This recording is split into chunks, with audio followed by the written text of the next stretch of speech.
Hello, everyone. Thank you for joining me today again. It's another episode of the Wholeness Project, a project that is focused on discussing four pillars that can impact and influence your life to get what I call to have restored wholeness and renewed focus in every area of your life.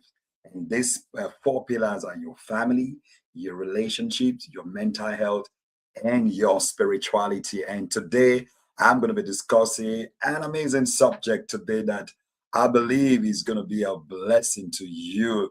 And today I'll be looking at the subject back to school stress. School is almost opening up right here in in North America, United States, and I know quite a lot of families all over the world too who are getting ready to take their kids back to school. They are dealing with what we call the back to school stress. So today I'm going to be talking about how parents can show up mentally strong because it is important to know that your mental health is your child's first classroom. Your mental health is your child's first classroom.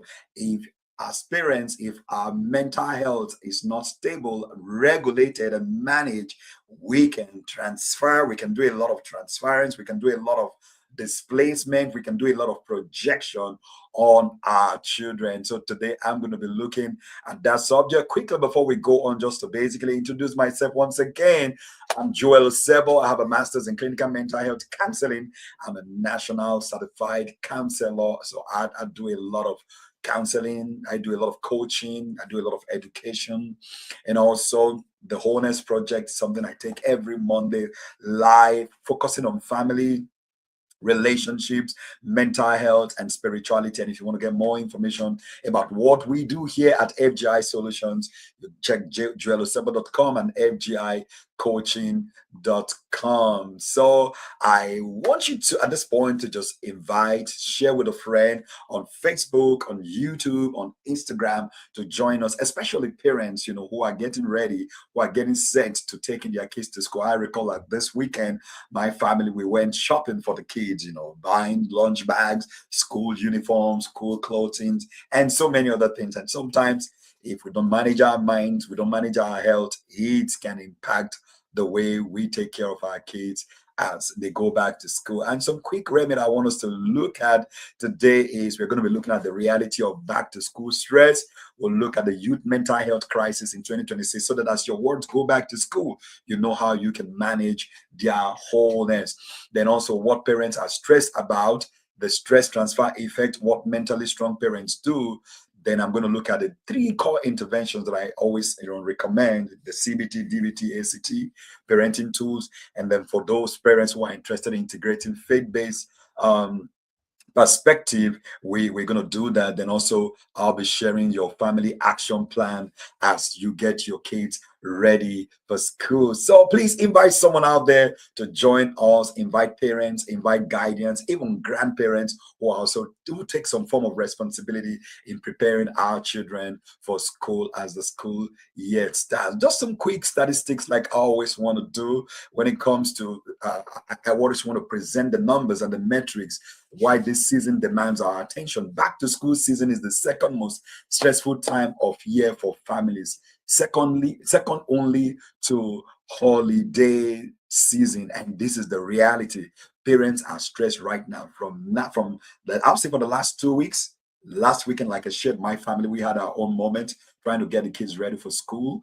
Then this coming week, because in North America, especially where we in the state of Maryland and some states around, in the next 1 week. So I'm talking about by from 24th of August, a lot of kids are going to be back to school.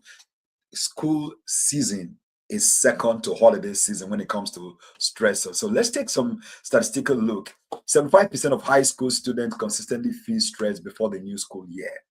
That is true. 40% of high school students report persistent sadness or hopelessness, while 50% of middle school students consistently feel stressed during the back to school period.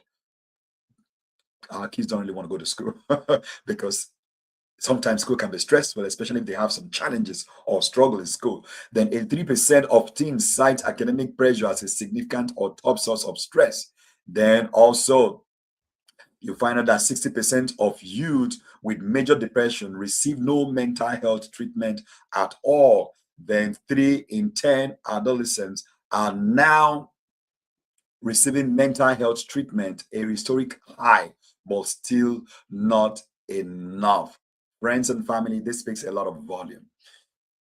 The back to school stress not only affects parents, it also affects our children, whether they're in elementary school, whether they're in middle school, whether they're in high school, whether they're in college. Some nations use secondary school, primary school, tertiary institutions, whatever level of education is. When it's time for back to school, it comes with a lot of stressors. Some kids are afraid to go back to school, and this has caused a lot of anxieties, a lot of depression that causes so many kids and even parents to seek counseling. And so some more information that will help us understand this issue that about youth mental health crisis in 2026, what every parent, what every guardian, what every uncle, auntie needs to know. The context is this: the mental health of American children and adolescents is in a sustained crisis right now, and I can tell you it's also on a global scale. Back to school season amplifies every pre-existing anxiety, depression, and social fear your child carries. Parents cannot support what they don't understand. And this is true, friends. We must understand the situation about mental health crisis among young people. And as parents, as pastors, as guardians, as uncles, aunties, and grandparents, we must be able to equip ourselves with the right knowledge and the right skill to manage the mental health crisis that our young people might be encountering. Some quick what data shows: 40% of high school students report persistent sadness or hopelessness. 19.2% of adolescents screened positive for depression in 2025. That's a huge number. Then 20.4% of high schoolers seriously considered suicide in the past year. Then emergency department mental health visit for ages 12 to 17 remain 29% above pre-pandemic baseline. Then 60% to 70% of teens with depression also have an anxiety disorder. Family, friends, this is crisis. This is the big issue that we need to pay attention to. Young people from age 12 to 17, they are experiencing depression, suicidal thought, lots of anxiety, especially when it's about time to go to school. This is heightened.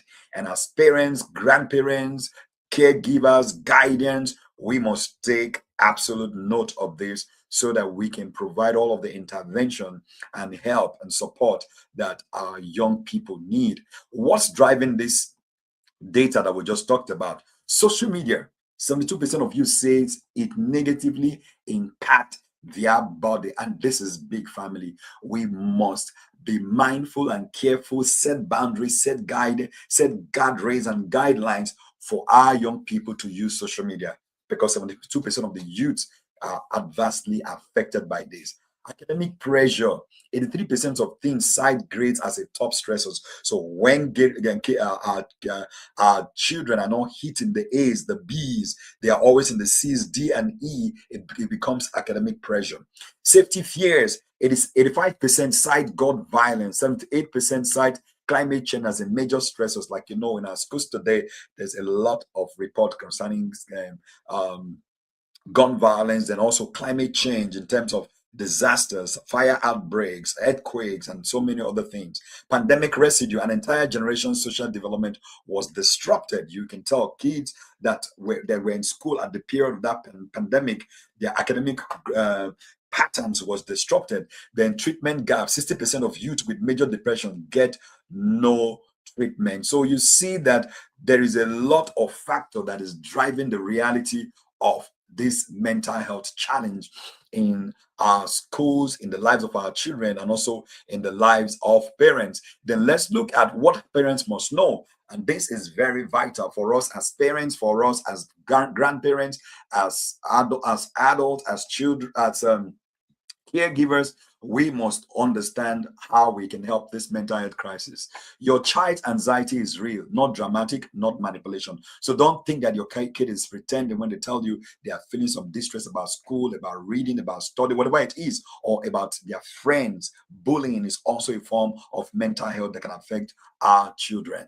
Then the back to school transition is a genuine neurological stressor for developing brains. So for kids that are feeling stressed, feeling overwhelmed, that they want to go back to school and all of the drama that comes with it is a normal transition, which as parents is a neurological transition, a stressor, which as parents we must learn to manage with them. Children need parents who are regulated before they can regulate. And this is very vital for us as parents. We must be regulated. We must know how to manage our emotions, about the stress, our own personal stressors, our work stressors, financial stressors, marital stressors, any other form of stressors that that hits at that comes at us in a very negative way. We must be able to manage it so that our kids do not feed off them. Then early intervention matters. Most anxiety disorders begin between age 11 to 13. So if we have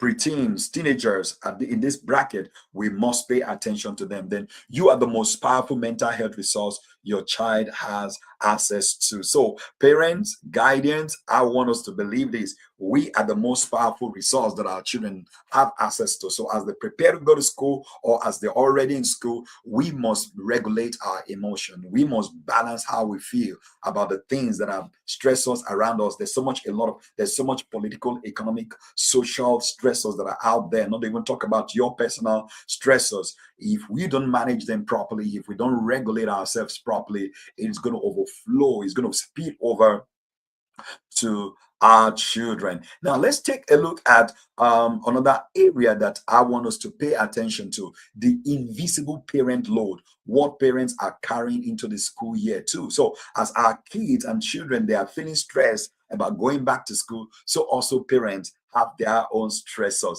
And some of the one thing I want to say here is parents are really asked, how are you doing as school begins? So as a parent, you understand this. Nobody's going to really ask you, how are you doing? Nobody's asking you, how are you doing? How are you feeling? No, but instead everybody's asking how we're preparing to take care of our children as they go back to school. So I'm asking every parent out there, how are you really, really, really doing?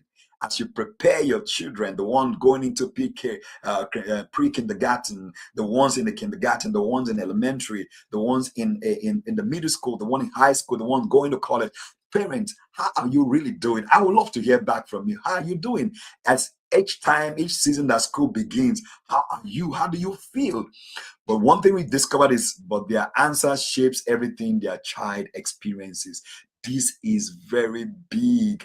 The way you respond to how are you doing is going to reflect on how your kids are doing, because your stability, your being grounded, your mindfulness will spill over to your children. So I'm going to be looking at this slide quickly. First thing we want to look at, how are you doing regarding your financial pressure? Because back to school cost averages about $890 per child in terms of the supplies, the clothes, the fees. For many families, this is a genuine financial crisis point, amplified by economic uncertainty and inflation. What we're saying here is when it's time to go back to school, there's a lot of financial demands on families, and it's about $890 per child. Then imagine families that have about more than four, like our family, we're more than four. So that's lots of budget that families begin to think about when it's time to go back to school. Then also, I don't know how I'm going to afford it this year. That's the reality of a lot of family. That's why one of the things I want to encourage, there are resources in your community. There are so many organizations, so many churches, so many that are giving out back to school items. Don't be ashamed. Go out there. I mean, my family have told them, anywhere we see any resources that is available to us in the community, let us take advantage of it. So I want to encourage parents. So organizations are giving out school bags, giving out school materials, school items. Get your kids out there to pick some for them, so that can reduce your financial demand as the school year begins. Then schedule overwhelm. What does this mean? Managing multiple children's schedule, extracurricular, homework, pickups, drops off, and work demands simultaneously, often without adequate support. This is true. I can tell you because in my family, we experience that. We are blessed with more than 4 kids, 5 kids, and we have to manage all their schedules.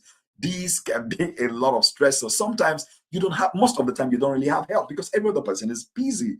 But sometimes you can get some close friends who want to be a support. But as parents, this comes with a lot of demand. Am I already behind the year?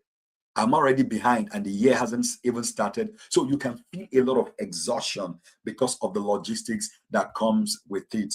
The number three I'm looking at is worry about their child. Every parent worry about their child. Sometimes it could be about social difficulties, learning challenges, bullying fears, new teachers, new grade pressures.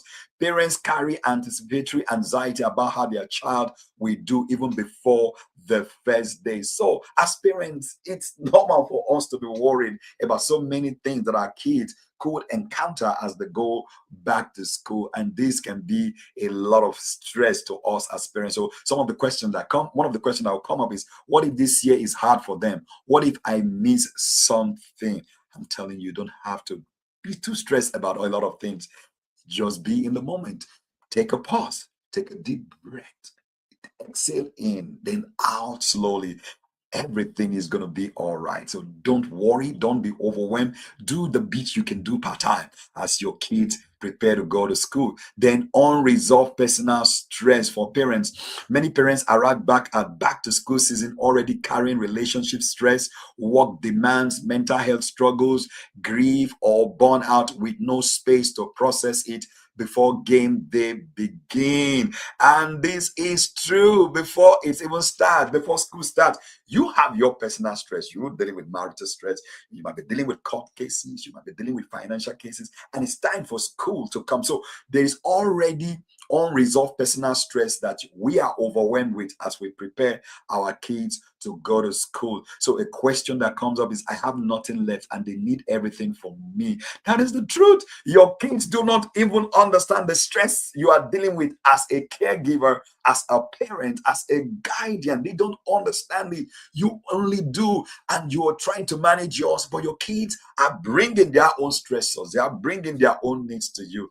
I want to tell you, just breathe. You've got this mom. You've got this dad. You've got this grandparent. You've got this uncle, auntie. You've got this caregiver. You can handle this. There is nothing that you are dealing with in your life right now regarding your children that you have not been built to handle. Just take that breath and tell yourself, you can do this. You can do this in spite of your own unresolved personal stress. Then comparison and parenting guilt. And where does this come from? From social media, because social media amplifies perfect parent culture. Back to school season triggers guilt about summer routine, screen time, learning gaps, or not doing enough. A relentless internal critic. A lot of parents, you want to look at the Joneses. This is not the time for you to look at the Joneses. This is the time to look at what do you have the ability to do for your own children. Not come who went for one summer, who traveled for one summer. No, it's not time to do that. We're not trying to say who is the best or the most perfect parents. We're just saying you being available to do the things that can help your children succeed in the new school year. So every other parent seems to have it together. Why can't I? No, don't beat yourself. Restructure that thought. Restructure that. Reframe what you're thinking. I'm doing the best for my kids. With the resources that you have available. As you have more resources, you can do better for your kids. That's how you want to frame the situation. Then the last weight that parents carry is what I call their own school memories. So as parents are unconsciously triggered by their own back to school childhood experiences, anxiety, rejection, academic failure, or social pain that resurface through their child's experience. You don't want to go back to the past to judge the present. When you do that, you can actually hurt the emotions and the feelings of your children. You can get them, you think you're preparing them for school, but your past can actually influence them. And so one of the things you want to do is to avoid, I don't even know why this time of the year makes me so anxious, but what I can say, when your past it is a traumatic situation that was not processed, that was not validated, then it can become a burden for you right now. But here at FGI Solutions and the Wholeness Project, our goal is to provide you with tools that can help you manage even the past trauma, help you to be in the present moment so that you can look into the future with great hope and great expectation. Wow, thank you so much for being with me so far. And at this point, I'll be looking at um another area that is so vital for us, and this is about the transfer that comes, the effect of the transfer when parents don't manage their mental health as the kids are going to school from a neurological perspective. So how parent anxiety flows directly into children's nervous system. The most important truth in this sentence is this: your child's nervous system is calibrated to yours. Before they look at their schedule, their new teacher, or their classroom, they check you. What they see determines how safe the world feels. What am I saying here? Your presentation matters. Your composure matters. Your stability matters. Your psychological and physiological presence and courage matters for your children as they prepare to go to school, because your nervous system, what's happening with you, what is going on inside of you, will ultimately be transferred to your children as they go back to school. That's what the neuroscience, that's what we call the neuroscience of co-regulation. There is what we call the mirror neurons. Children's brains contain mirror neurons that literally mimic the emotional states of their primary caregivers. A parent's regulated nervous system creates felt safety in the child's brain automatically. What this is saying is this: as parents, your brain, the way your mind works, it affects how your children's mind will work. So, what does this mean? Be careful. What you're thinking, what you're saying as you prepare the kids for school, be very careful, be very mindful. If there's so much anger at boss, so much bitterness, so much stress, that stress will be transferred to your children. You're going to mirror it on them. That's what we call the co-regulation before self-regulation. What does co-regulation before self-regulation means? Children cannot regulate their own emotions until approximately age 25. That is the prefrontal cortex development. Until then, they borrow regulation from the adults around them. You are their emotional thermostat. I'm saying with this is proven science. You are the thermostat. Your children, your words, your grandkids, the kids you're giving care to, they feed off you. You're the thermostat. They watch you. The brain of a child isn't developed until 25 years. So at between the age of when the school age and 24 years, they are feeding off our emotions, our feelings, our actions. So we got to be careful. We must regulate ourselves to be able to help regulate our children to get ready to go to school. That's what we call the cortisol contagion. What does it mean? Research shows that when a parent is chronologically stressed, their child's cortisol level rise in parallel. Even without direct exposure to the stressor, your body chemistry speaks to your child's body chemistry. This is the same thing we've been saying. Your chemistry, your reaction, what you're saying, what you're doing, it impacts your children. That's why it's important as adults, as grandparents, as parents, as caregivers, as guardians, we must regulate. We must regulate our emotions. We must regulate our anxiety level. We must regulate our depression level so that we will be able to manage our kids' emotions as they go back to school. There's also what I call the secure attachment as protection. Children with a securely attached parent show measurable lower stress responses to challenging school situations. A regulated, available parent is the single strongest predictor of child resilience. What I'm saying here is parents, guardians, uncles, aunties, you have to operate from a place of security. Be secure in yourself. A child's sense of self-worth comes from yours.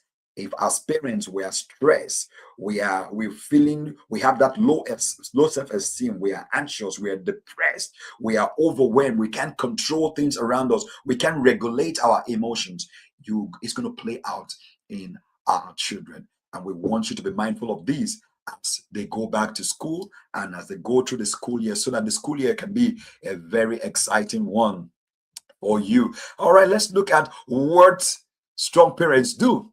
What mentally strong parents do. 7 evidence-based practices of emotionally resilient parents. Mental strength for parents is not the absence of stress. It is the practice ability to process it without passing it on. And that's my goal with this today. You're going to be stressed a lot of the time as parents. We're going to be stressed. But the goal is not to pass the stress to our children. Because if we do, they too will be stressed and they are not going to perform in their academics, in their social relationship. They may not perform effectively in their spiritual space. They may not perform. So the goal is, as parents, being a mentally strong parent doesn't mean you don't have stress.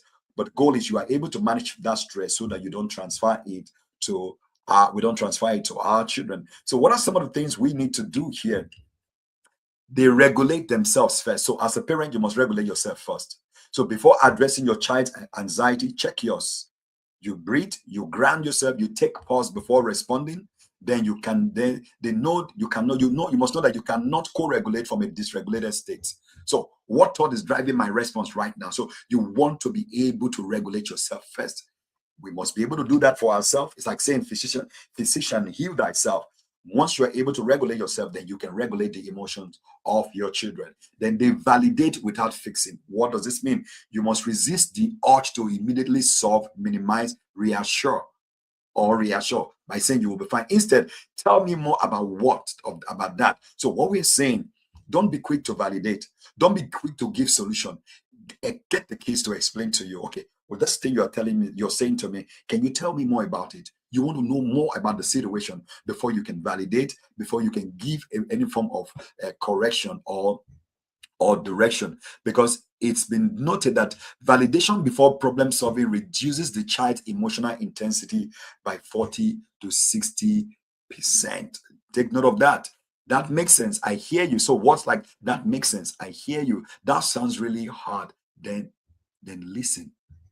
So we're saying listen more. Then another evidence is they model, not just instruct. So you must be a model.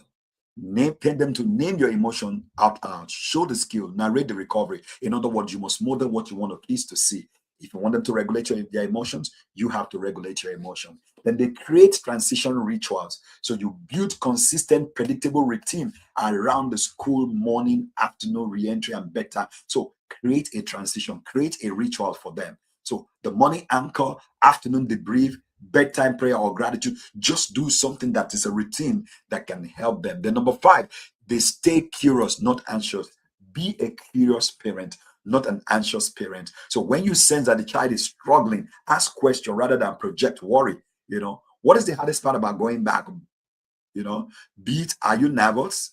Which plants the suggestion of danger? So when you ask questions, are you nervous? It means there's a trouble. So use what we call open-ended questions. What are you most looking forward to? What feels heavy? This will help your kids to build strong emotional stability. Then as parents, one of the 7 evidence-based practice you must do is they pursue their own healing. Or as a parent, pursue your healing. Your mental health matters. Seek your own therapy. Seek your community. Seek prayer is good. Seek your counseling. Because when you're whole, then you can raise children that are whole. Your healing as a parent, your healing is a parenting strategy. You cannot give what you don't have, and this is real. Then the last one is they ask for help without shame. So they normalize help seeking for themselves and their children. So if you need help, you need a therapist, you need a counselor, you want to seek pastoral counseling, ask for it. Because getting help is what strong people do. They say it out loud where your children can hear. Because a lot of the time, many of us grew up in a generation, in an atmosphere where we don't know how to seek help. We don't know how to seek help. So it's important in this new school, as kids are going back to school, as parents, we must seek help. Now, quickly, let's look at some tools and intervention that can help you handle all of these stressors we have talked about that comes with going back to school. The first tool I have there is the CBT tool. This is a very good tool, helping you to identify what triggers you as a parent so that you can challenge the worst case scenario. You can be able to restructure any perfectionist belief about your child and about the situation, then creating a template where you can do a lot of checking with yourself and your children, then do quite a lot of behavioral activation. What that's mean by behavioral activation, you do things that sometimes you don't want to do, especially when someone is feeling withdrawn, somebody is anxious, somebody is depressed, and you don't want to go out, you don't want to spend time out. You got to do the opposite so you can get better. Another tool that is very vital is what we call the DBT tool. Such a lot of practical tool. One of them, it's tips. So before they had money, do a lot of tip activities. Then the radical acceptance of your child. There are some things that will be difficult for you to swallow about your kid. The goal is accept the reality, then work with it. Then acceptance is not a defeat, it is the entry to effective parenting. So what is wrong right now? Let's accept what is going wrong right now. Then what do we need to do to correct it, to make it better for the child? Then do opposite action, break the panic loop. Instead of getting scared, have some faith. Parent, mom, dad, uncle, caregiver, don't be scared that something is going to happen to your kid. No, why don't you think, oh, if you're afraid that something bad will happen, why don't you think, oh, today good things happened to my children? This is very important. Then also the Dear Man for School advocacy, learn to elect your kids, learn to teach them to be assertive, to express themselves, to be mindful and to be focused. Then the wise mind parenting basically speaks to you. Look at the emotion mind, making sure with the emotion mind, your emotion might be everywhere. Is everything terrible? But the reasonable mind will say there's no evidence of that.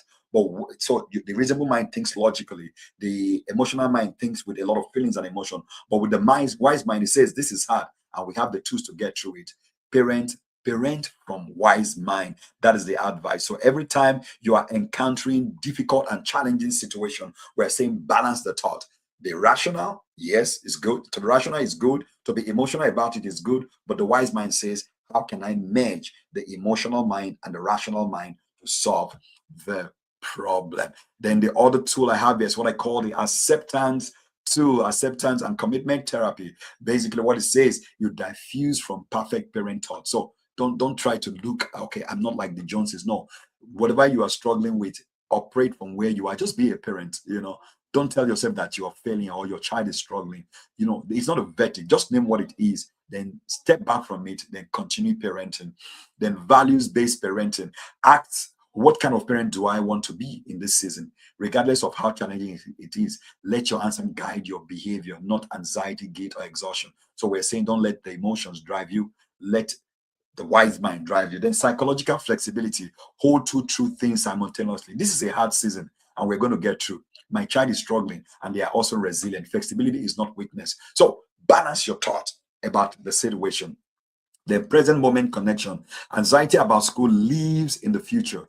Your child needs you in the present. A 10-minute undivided attention conversation creates more security than hours of anxious hovering. So always be in the moment with your kids. Then committed action for your family. Committed action for your family. What is one thing you will commit to doing differently this school year? One boundary, one ritual, one conversation, one counseling appointment. Small plus consistent activity will always lead to transformation. So what I'm saying is this: with all of these tools, you can manage the school year, not just only for your kids or your children, your young adult, but also for yourself as a parent, so that the school year that is coming on will be a beautiful and successful one. Then in terms of faith-based integration, for as many who want to integrate faith-based, what scripture says about raising children in anxious time. The scripture says, train up a child in the way they should go, even when they are old, they will not depart from it. Proverbs 22, verse 6. So the greatest training happens in the ordinary moments of daily life. So training is not a one-off thing,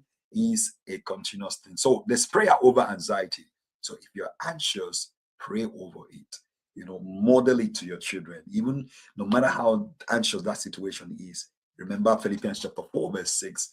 Don't be anxious for anything, but in every situation, present your request to God. So tell God what you want. And the peace of God will guard your heart and mind. And don't forget who you are. You are a child of God. You are born of God. You have the Spirit of God inside of you, and you can activate those realities in the situation. Then speaking identity into your child. What that means, speak identity statement. You are smart, you are kind, you are enough. God made you for this. You can do this. Children internalize what they hear repeatedly by their parents. So let's do this for our kids. Then cultivate a safe family space. Faith is caught in the ordinary. Dinner conversation, car rides, bedtime. Talk about faith. Talk about God's word. Talk about school. Talk about safety at home. When kids are safe at home, then they build courage to be successful in school. Then as parents, casting parental anxiety on God. So every fear, every care that we have about our children, whether it's is academic wise, whatever it is their academics, is their studies. Let's just give it to God and believe that God has taken care of it. That is how you operate from a place of faith base, knowing that whatever you are asking in the name of the Lord has been given to you. As long as we abide in Him and the word of God abides in you, He said, whatsoever you ask, that is John chapter 15, verse 7. He said, abide in me and my words abide in you, that whatever you ask in my name, it shall be given to you. So as parents and believers who integrate spirituality and faith base, stay in God's word and take that same God's word, speak it over your children and over their academics challenges or health challenges or mental health challenges, and you see how they will do very well. All right, great. As we gradually come to a close of this series today, I want to look at some few, just two slides for us before we go. One of them is, I think I'm going to take this one first. Let me go back to slide 11.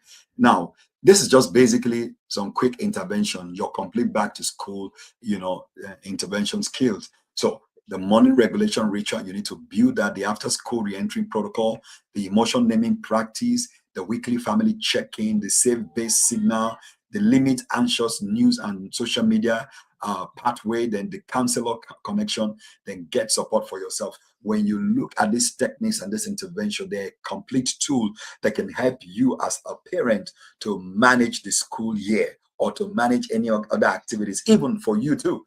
This is also going to help you to manage quite a lot of activities as you go through not just the school year for the kids, but also your own personal work demand. Then also with this here, what I have here is kind of suggested activities and discussion group you can have with your kids. One of them is the parent stress inventory. You need to take that, inventory. What's your level of stress at the moment? Then also the stress transfer audit. Whatever is going on with you, are you transferring it to your kids?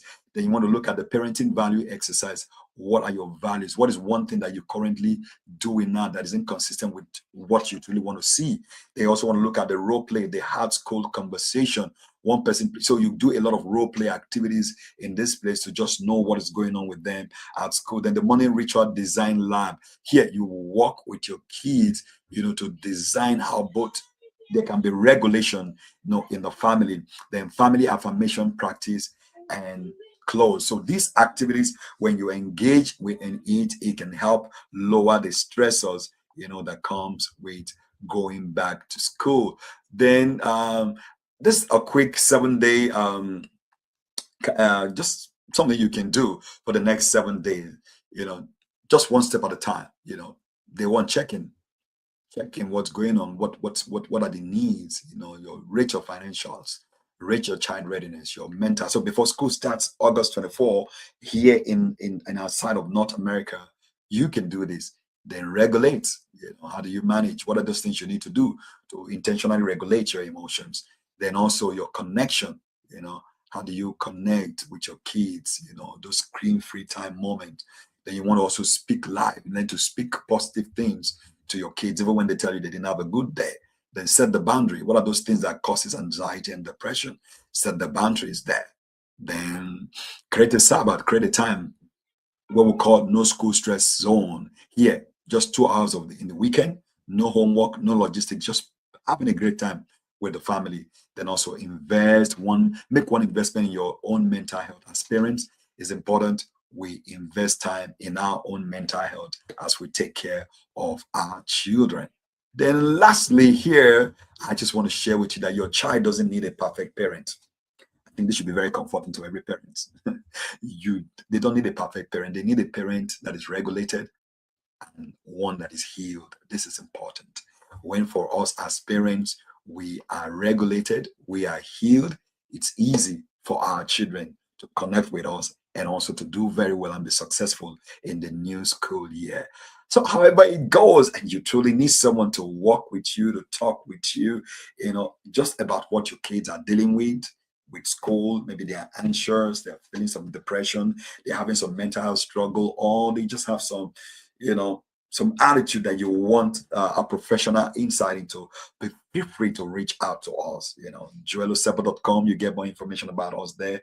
fgicoaching.com, or you can send us an email, joel.osebo@fragranceofgrace.org, or you give us a call at 443-949-9815. Or it might just even be for yourself as a parent. You just need a safe space where you can talk, where you can share with someone. Please reach out to us, give us a call, and we'll be super excited to work with you. You can click on our site and book a discovery call just for 30 minutes for free. We just have a chat, just process what you're dealing with, make some validations, some recommendation, and see if we can be a great fit to work with for you, as you go through your mental health journey. Same time next week, we're going to be back again with another amazing episode that restore wholeness to you and renewed focus in every area of your life. Thank you for being with me today. My name again is Joel Osebo, and bye for now.